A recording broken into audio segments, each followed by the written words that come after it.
पहली बात तो ये कि हम चाह क्या रहे हैं।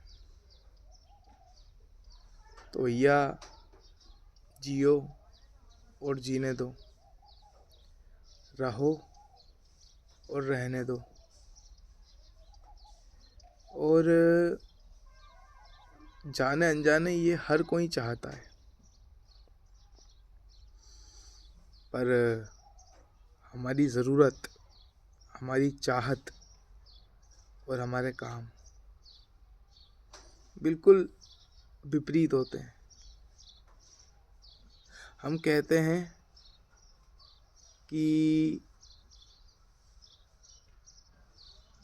जियो और जीने दो, पर ना जीने देते हैं और ना ही जीते हैं। जीने का मतलब क्या है?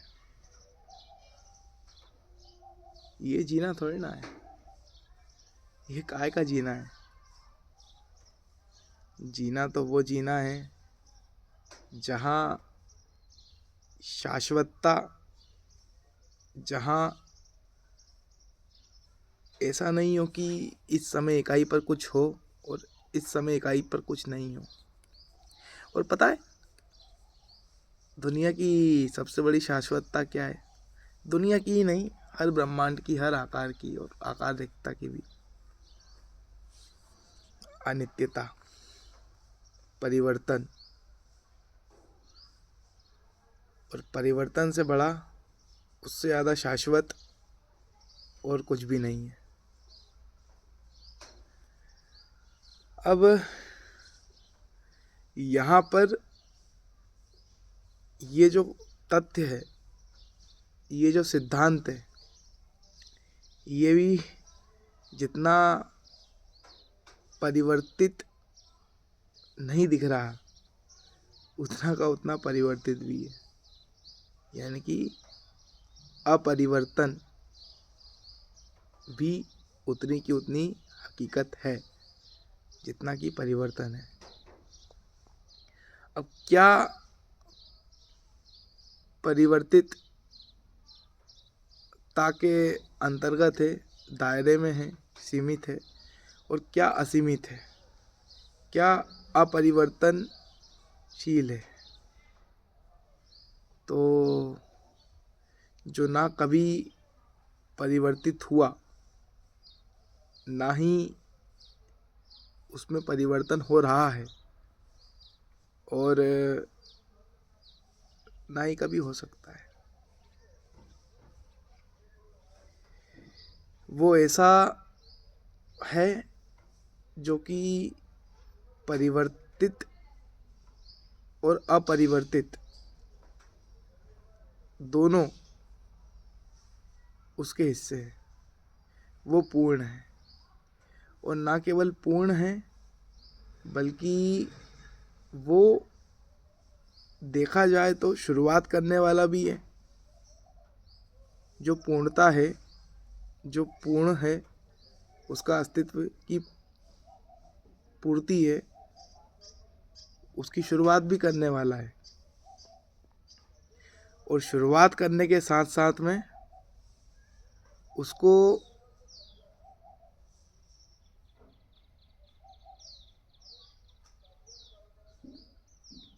कभी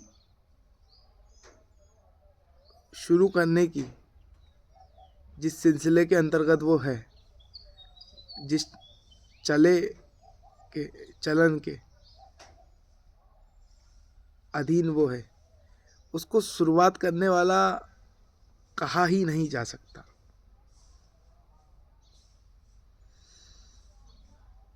क्योंकि शुरुआत करने वाला तो वो होता है ना जिसको शुरू किया है उसके ऊपर पूरा का पूरा नियंत्रण हो। पर अनुभवी वही है जिसको पूर्ण, तो अनुभवी कोई नहीं हो सकता। अनुभवी पूर्ति कभी अनुभवी होने की हो ही नहीं सकती। बाकी अनुभवी वही है पर्याप्तता में, जिसको ये अनुभव हो गया है। और द्वैत के अंदर देखें, बुद्धि के आधार पर जांचें तो जितने अर्थों में है उतने अर्थों में, जितने आधारों पे है उतने आधारों पे नहीं भी है। और बुद्धि के परे भी यदि जाए तो देखा जाए तो वास्तविकता यही है कि वो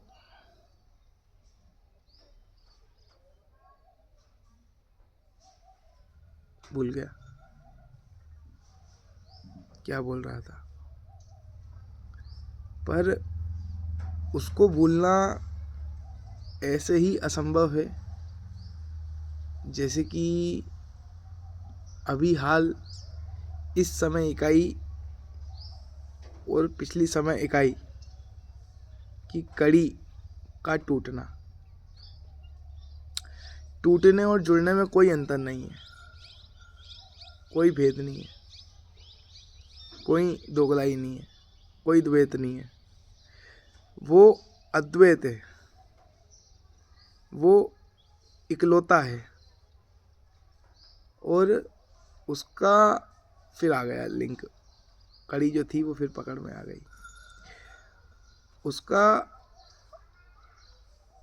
उसकी पूर्णता के ऊपर नियंत्रण नहीं है, पर उसने इतना समझ लिया है, उसने उसकी हर वर्तमान समय इकाई की एक वास्तविकता यानी इकलौती और समान हमेशा रहने वाली कड़ी को पकड़ लिया है कि बेबसी और असुरक्षा, ये दो अनुभव शाश्वत है, परमानेंट है। आप बेबस हो, सेंस ऑफ कंट्रोल आपका आपके पास में है, पर वो दान में दिया गया है, वो पूजन में दिया गया है। अब उसको देने वाले ने उसको, चाहे आप अरे नीचे गिर गया, कुछ भी कहो, मालिक कहो या आपका प्रेमी कहो। प्रेमी इसलिए क्योंकि मालिक इतनी आज़ादी नहीं देता ना। मालिक यदि होता तो वो हमेशा अहम के अंदर, घमंड के अंदर चूर और डूबा हुआ रहता। प्रेमी ही हो सकता है कि गिरने के बाद में उठा देता है, हर एक जगह के ऊपर संभाल लेता है, और इतना सब कुछ होने के बावजूद भी कोई अहंकार नहीं। मतलब बूंद को पूरा समुंदर कहता है, पूरा समंदर होने के बाद में भी बूंद की तरह विनम्र रहता है। ऐसा है वो निष्काम है, उसकी कोई अपेक्षा, कोई इच्छा नहीं। वो प्यार है, वो प्रेम है, वो पूजन है, वो दान है, उसके गुण, और वो निर्गुण भी है। कोई चेष्टापूर्वकता से किसी उसका कोई गुण नहीं है, यानी सब उसके ऊपर जो है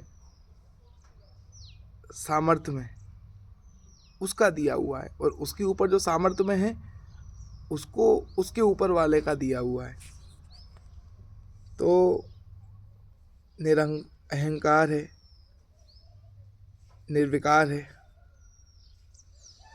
उसको ना ममता है, उसको ऐसा नहीं है कि ये मेरा है और ये तेरा है, नहीं। उसको ना ही मोह है कि स्वार्थ हो, कि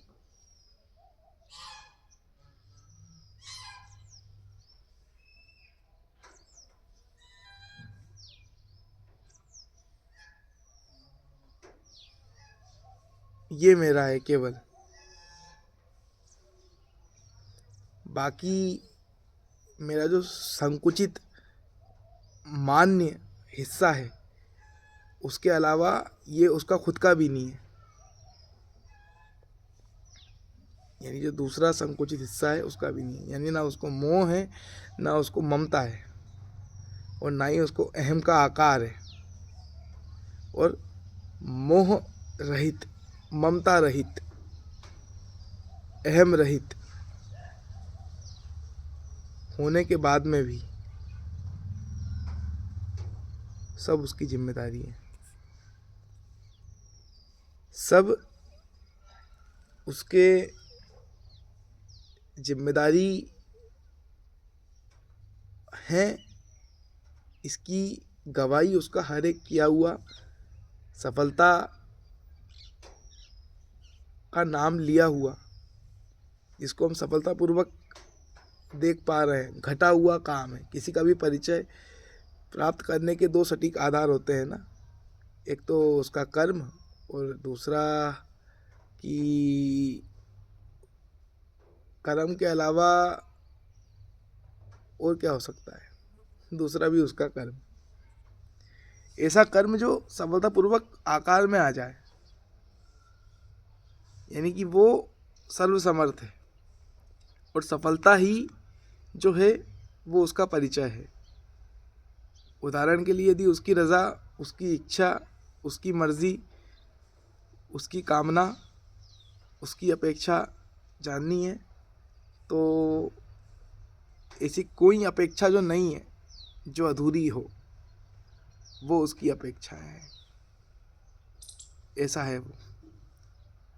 अब उसके अधीन सब है, पर उसके बाद में भी सब के अधीन वो है, और उसका सब, उसके अधीन होने के बाद में भी सबके अधीन होना ही उसको, मतलब उसके अधीन सबको रखता है, और उसको सबके अधीन रखता है, पर वो उनके अधीन नहीं है, पर वो सभी उनके अधीन हैं जो अहंकार, मोह, ममता, तीनों की तीनों चीज़ें जो है उनमें फंसे हुए हैं। क्योंकि ये तीनों चीज़ें जो है, ये इकलौती वो चीज़ें हैं जो कि सीमित कर देती है किसी को भी।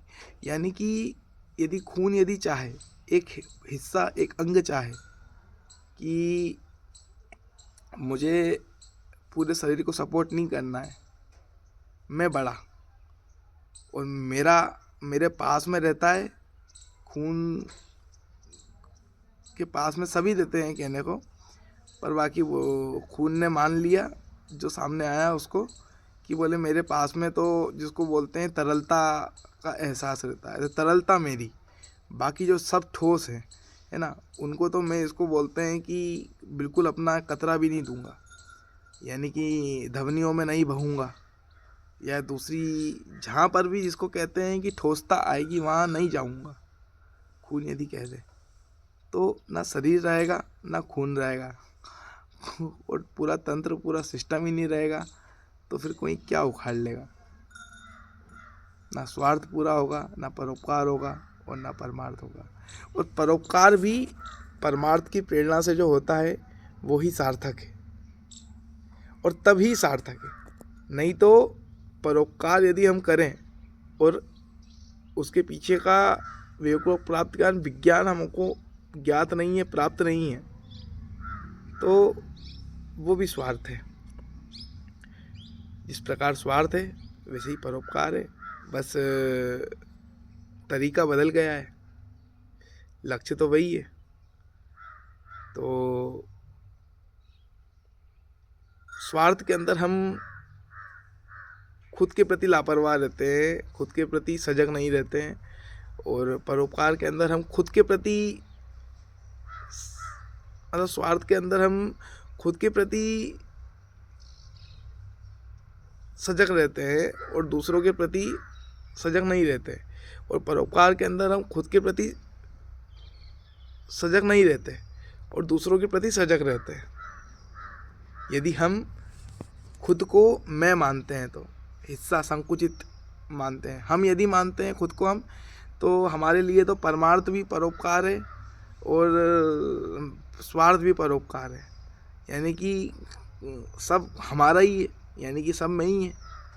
देखा जाए तो सब जिसको बोलते हैं दूसरे ही हैं, मैं तो हूँ ही नहीं। देखा जाए तो अलग अलग तरीके हैं, केवल हकीकत, केवल वास्तविकता एक है, और जिसने उसको पकड़ लिया वो जान जाएगा कि क्या द्वैत है और क्या अद्वैत है।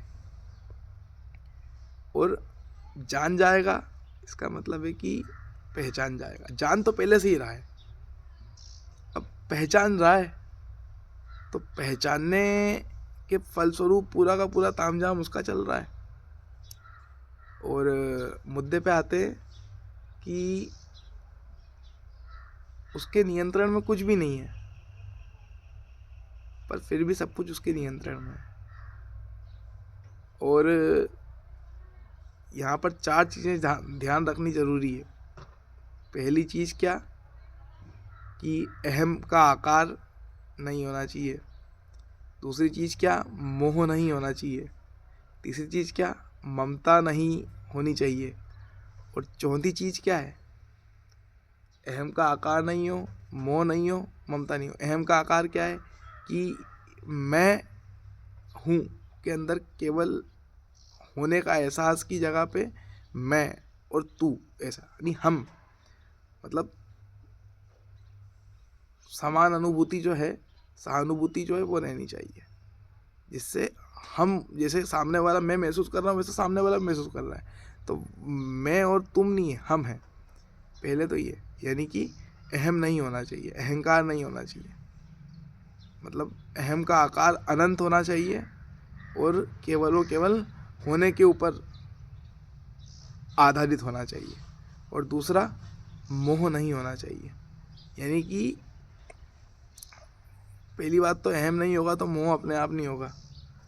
क्या, कि भाई स्वार्थ, यानी कि सीमित मैं जो है ना, उसकी जिसके अंदर सुविधा संतुष्टि है, ज़रूरत की पूर्ति है ना, पूर्णता है, स्थिरता है, उसको जाकर के उठा लो। एक फूल वहाँ पे लगा है, उसको अपने को अच्छा लग रहा है, उसको उठा लो, भले मुरझा जाएगा बाद में। और वही फूल को यदि देखेंगे तो वो तोड़ने की जगह पे कम समय में मुरझा के और फिकाएगा। और देखा जाए तो तोड़ो तो भी मुरझाना है और नहीं तोड़ो तो भी मुरझाना है, पर बाकी अपना काम क्या है, मोह नहीं होना चाहिए। यानी कि फूल जो है उसको अपने को इसलिए नहीं तोड़ना है कि यार ये हमको पसंद है, उसकी भली एक समय इकाई की ज़्यादा आयु हो, उदाहरण के लिए, मतलब इसलिए कि मतलब पक्षी है, पक्षी की आज़ादी काय में है, उड़ने में है, और अपन उसको अपनी उसके लिए सुख के लिए अपने उसके लिए अपन ने उसको अंदर गलत आदत, गलत संस्कार है, तो ये मोह नहीं होना चाहिए। उसके बाद ममता नहीं होना चाहिए। ममता क्या, ममता का मतलब है यहाँ पे कि ये मेरा है। अब वही बात है कि अहम नहीं होगा, मोह नहीं होगा तो ममता भी नहीं होगी, कि ये मेरा है, ये भी नहीं होना चाहिए, ये मेरा है, मतलब जब मैं ही नहीं हूँ, और जिसको कहते हैं कि मोह और ममता एक ही हैं, मतलब एक दूसरे के पूरक कह सकते हैं, जहाँ तक अभी समझ में आ रहा है, अनुभव के आधार पे, अनुभवजन्यता के आधार पे, कि मोह और ममता के अंदर होगा तो बारीक फर्क होगा, केवल और केवल शब्द का अर्थ है। श्रुति अर्थ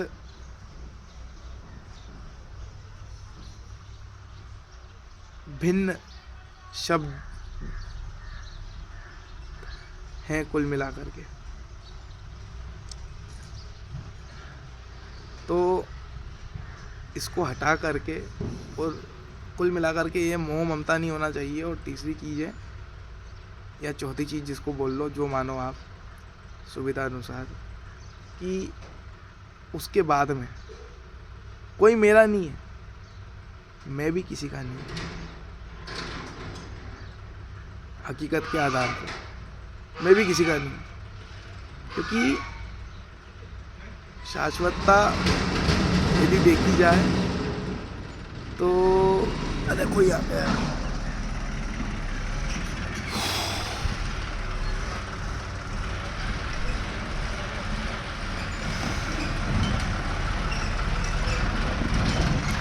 शाश्वतता यदि मैं क्यों उठ आया, शाश्वतता यदि देखी जाए तो आखिरी में हर आकार, हर सीमित मैं और तुम वाली स्थिति खत्म हो जानी है। केवल हूँ वाली स्थिति तुम में भी और मेरे में भी और सब में रह जानी है। तो फिर क्या करोगे? तो इसके लिए कायदे से तो होना, मतलब जैसे मेरा तुम्हारा होना, मतलब तुम मेरे नहीं हो, जैसे मैं भी तुम्हारा नहीं हूँ। पर बाकी उसके बाद में यदि ऐसा रहेगा तो सुंदरता चली आएगी। दुनिया से सुंदरता जो रहेगी ना, वो पूरी तरीके से ख़त्म हो जाएगी। दुनिया में संतुलन नहीं रहेगा। तो इसलिए अछूते रह करके और सब मेरे हैं, ये भ्रम जो है, इस माया को स्वीकार करना है। कब तक? केवल जब तक कि सब संयोग से, किस्मत से, भाग्य से साथ में है, तब तक मेरी सब जिम्मेदारी है, मैं किसी की जिम्मेदारी नहीं हूँ।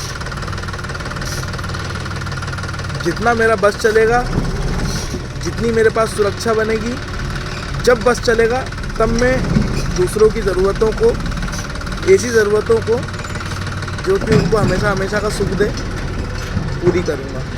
उदाहरण के लिए, एक रोटी कपड़ा मकान की सामान्य ज़रूरत है उदाहरण के लिए किसी की, ताकि इस ज़रूरत की पूर्ति से वो मनुष्य देह में आकर के अपने विवेक को, अपने शील को इतना बढ़ा सके, इतना बना सके कि इस देह से मुक्त होने की क्षमता जुटा सके। यानी कि जो सर्वसमर्थ हमको हमारी हकीकत और मुक्त होना भी वो नहीं है। जितना माया हमारी हकीकत है उतनी की उतनी, मतलब जितना वास्तविकता हमारी हकीकत है उतनी माया भ्रम भी हमारी हकीकत है। भ्रम क्या है? कि सब मेरे हैं, मतलब मेरी जिम्मेदारी है सबकी सब। और यहाँ पे गौर करना, सब मेरे हैं का मतलब ये नहीं है कि मतलब मैं सबका हूँ, ये है। या सब मेरे का मतलब तो वहाँ यहाँ पे भी स्वार्थ हो जाएगा। गौर से देखो जरा, ध्यान दो।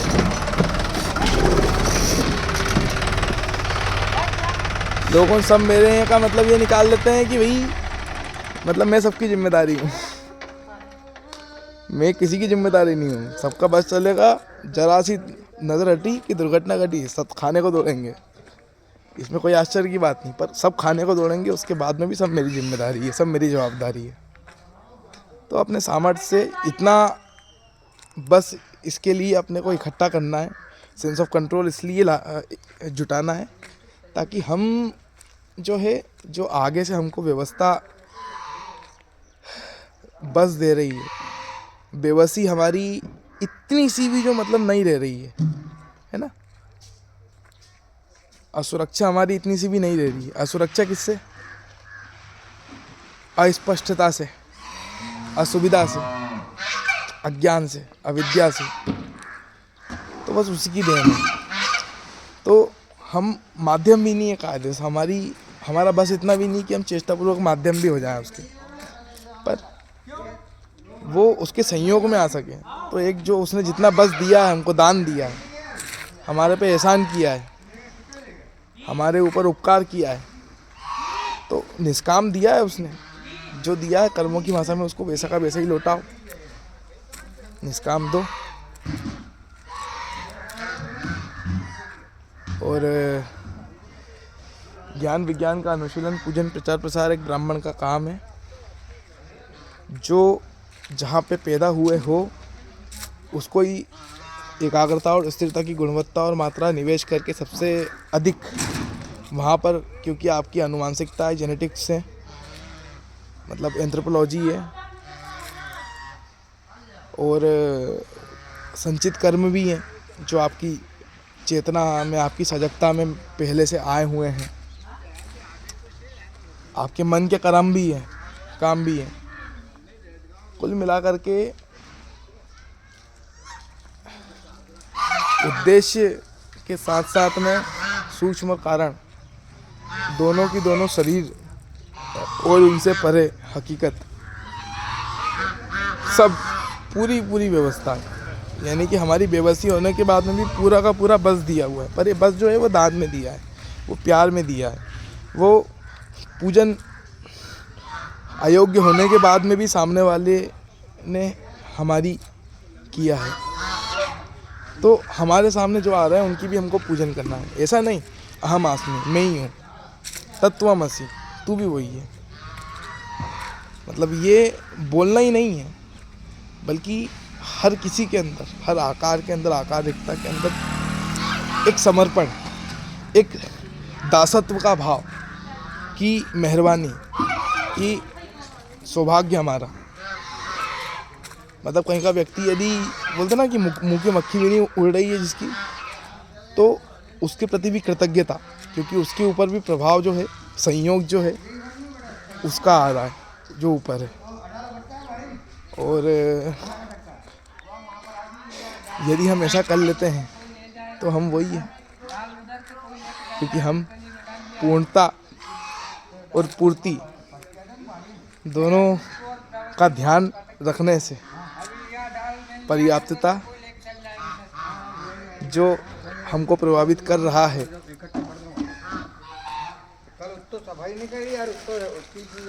उससे अलग नहीं हो रहे हैं। और ये तो हमारी वास्तविकता है कि हम कुछ भी नहीं है, पर हम ये, क्योंकि वास्तविकता है तो द्वैत के अंदर जितना आधारों पर नहीं है, हम वो ये कह सकते हैं, उतने आधारों पर ये भी कह सकते हैं फिर कि हम हैं वो भी। और जहाँ द्वैत के परे की बात है, जहाँ केवल मैं और तू के बाद में हम की बात है, जहाँ केवल होने का एहसास है, वहाँ तो फिर बात ही ख़त्म। क्योंकि इस होना और नहीं होना में नहीं होना तो भ्रम में मिथ्या है, मिथकता का एहसास है, अज्ञान है। नहीं होना यदि होता तो होते कैसे, अभी हैं। यही हमारी वास्तविकता का प्रमाण है, साक्षात प्रमाण है।